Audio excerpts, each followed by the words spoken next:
Practical value of RT 5 কত আসছে তোমাদের 17 কিলো হবে, লিখে রাখো এটা। আরটিএস এর মেজার ভ্যালু 5.17, বুঝছো? আরটিএস 5.17 কিলো হবে। আর এই নোটটা খুলে রেখেছিলাম 1K নোটটা, এখন অন্য একটা জায়গায়, বুঝছো? অন্য একটা জায়গায় আমি একটা সিরিজ সার্কিট বানাবো।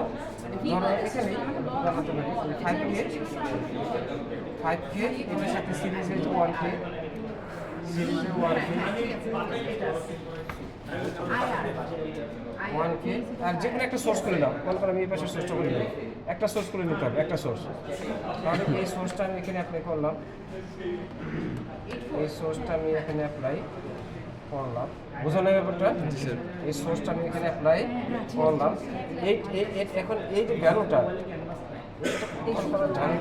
ঝামেলা মনে হলো খুলে রাখো, বুঝো না ব্যাপারটা?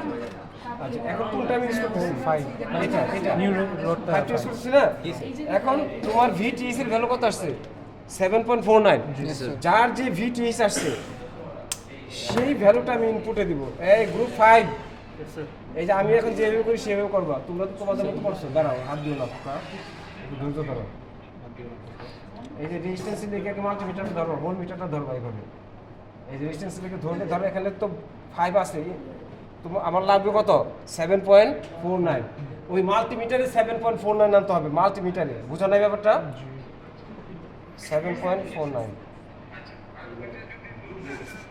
বেশি কমাতে হবে, খুব সেন্সিটিভ, খুব সাবধানে অ্যাডজাস্ট করবে। কাছাকাছি হলেও চলবে, কাছাকাছি হলেও চলবে। মনে করো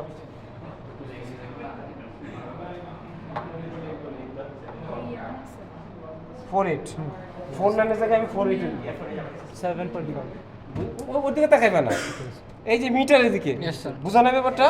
অ্যাডজাস্ট করার পরে এখন তুমি লোডের এই যে 1K লোডের ভোল্টেজটা আবার মেজার করবা।